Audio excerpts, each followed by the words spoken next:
வணக்கம். சென்னை எஸ்கே கிச்சனில் இன்றைக்கி நம்ம கிறிஸ்மஸ் ஸ்பெஷல் ரோஸ் குக்கீஸ் செய்ய போகிறோம்.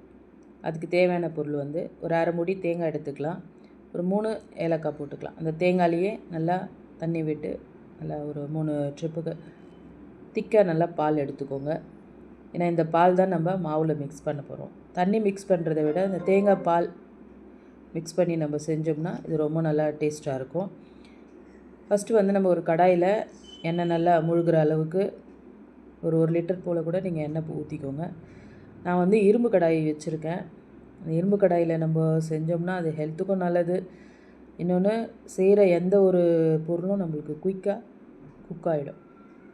இந்த ரோஸ் குக்கீஸ் என்கிட்ட இருக்கிற அந்த அச்சு வந்து உங்கள்கிட்ட என்ன அச்சு இருக்கோ நீங்கள் அதை முழுகிற அளவுக்கு போட்டுக்கோங்க. இந்த மாவு வந்து நான் வந்து இப்போது 1/2 கிலோ எடுத்திருக்கேன். 1/2 கிலோக்கு 100 கிராம் மைதா எடுத்திருக்கேன். 100 கிராம் மைதா நீங்கள் மிக்ஸ் பண்ணிக்கோங்க. மிக்ஸ் பண்ணிட்டிங்கன்னா அதுக்கப்புறம் நான் வந்து வெள்ளை எள்ளு எடுத்திருக்கேன். நீங்கள் வந்து கருப்பு எள்ளு இருந்தால் கூட நீங்கள் போட்டுக்கோங்க. என்கிட்ட வெள்ளை எள்ளு தான் இருந்துச்சு, அதனால் நான் வெள்ளை எள்ளு போட்டிருக்கேன்.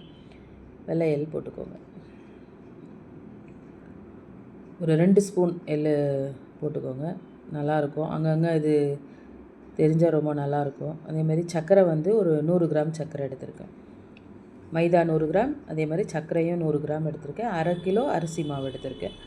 சர்க்கரை உங்களுக்கு எப்படியோ நீங்கள் உங்களுக்கு சீனி அளவு கூட வேணும்னாலும் நீங்கள் போட்டுக்கோங்க. நான் வந்து ஒரு 100 கிராம் சர்க்கரை இதுக்கு கரெக்டாக இருந்துச்சு. நான் அந்த அளவு எடுத்திருக்கேன். அதுக்கப்புறம் நல்லா மிக்ஸ் பண்ணி விடுங்க. அந்த எள்ளு வந்து எல்லா இடத்துலையும் நல்லா படட்டும். நல்லா மிக்ஸ் பண்ணதுக்கப்புறம் நம்ம கொஞ்சம் கொஞ்சமாக தேங்காய் பால் விட்டு எடுத்த உடனே நிறைய பால் விட்டு அதை இது பண்ணிடாதீங்க. நல்லா கொஞ்சம் கொஞ்சமாக தேங்காய் பால் கொஞ்சம் கொஞ்சமாக விட்டு அதை நல்லா கலந்து விடுங்க. தேங்காய் பாலினுடைய டேஸ்ட் வந்து ரொம்ப சூப்பராக இருக்கும். மொத்தமாகவே கூட தேங்காய் பால் பத்துமா அப்படின்னு யோசிப்பீங்க. அப்படி பத்தலைன்னா நீங்கள் கொஞ்சம் தண்ணி கூட மிக்ஸ் பண்ணிக்கலாம். ஆனால் நான் வந்து கொஞ்சம் நிறைய தேங்காய் பால் தான் எடுத்தேன். கொஞ்சம் நிறுத்திட்டு நல்லா அது மிக்ஸ் ஆனதுக்கப்புறம் பின்னாடி அப்புறமா ஊற்றி அதுக்கப்புறமா நம்ம நல்லா கலந்துக்கலாம். நீங்கள் தொடர்ந்து என்னுடைய வீடியோஸ்லாம் நீங்கள் பார்க்குறீங்க, ரொம்ப நன்றி. நிறைய சப்ஸ்கிரைப் பண்ணுறீங்க, ரொம்ப நன்றி. நீங்கள் கொடுக்குற ஆதரவில் தான் நிறைய வீடியோ போட எனக்கும் ஒரு மோட்டிவேஷனாக இருக்குது. இங்கே பாருங்கள், நான் கூட கொஞ்சம் தண்ணி ஊற்றிருக்கேன். ஏன்னா தேங்காய் பால் பத்தலை, நம்ம தண்ணி கொஞ்சம் ஊற்றிக்கலாம். அப்படி இல்லைன்னா நீங்கள் வெறும் பால் கூட காய்ச்சி நல்லா ஆற வச்ச பால் கூட நீங்கள் ஊற்றிக்கலாம். அதுவுமே ரொம்ப நல்லாயிருக்கும். அதே மாதிரி இதில் நீங்கள் முட்டையும் கூட கலந்துக்கலாம். முட்டை வாசனை சிலருக்கு பிடிக்காது, அதனால் நான் முட்டை இதில் போட்டு செய்யலை. ஆனால் இதில் முட்டையுமே ஒரு 2 முட்டை, 1/2 கிலோ மாவுக்கு ஒரு 2 முட்டை கலந்திங்கன்னா ரொம்ப நல்லாயிருக்கும்.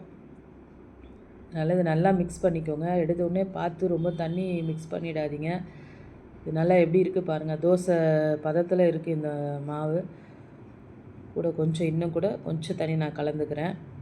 நல்லா கலந்து விடுங்க. நல்லா கலந்து நல்லா மிக்ஸ் ஆகட்டும். அது உங்கள்கிட்ட வந்து அந்த எக் பைட்ரோ இல்லை உங்கள்கிட்ட நான் வந்து இதை இந்த மாதிரி வச்சுருக்கேன். இதில் நல்லா வந்து மிக்ஸ் பண்ணி விடுங்க. இது நல்லா அப்போது ஒரே இதுவாக நல்லா அது மிக்ஸ் ஆகும்.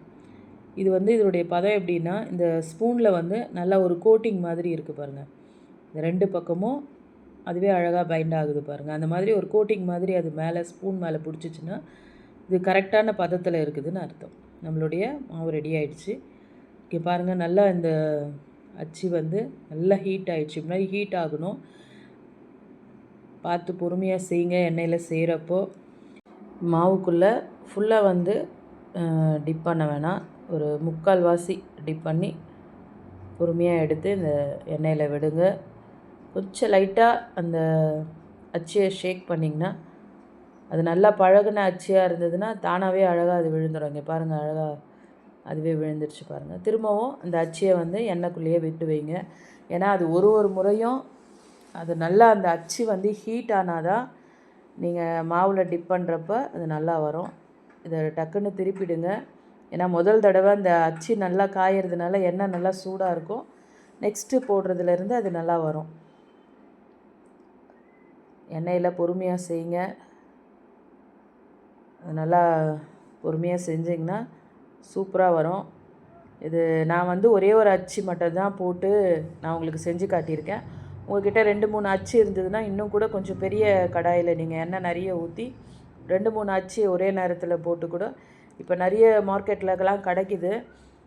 ஒரு அச்சு கொத்துலேயே வந்து 4 இருக்கிற மாதிரியெல்லாம் கூட வருது. 4 கொத்து இருக்கிற மாதிரி அந்த மாதிரி இருந்தால் கூட நீங்கள் வாங்கி ட்ரை பண்ணி பாருங்கள். ஆனால் அப்படிலாம் செய்கிறப்போ ஒரு பெரிய தட்டில் மாவை வந்து அந்த பேட்டரை ஊற்றி வச்சுக்கோங்க.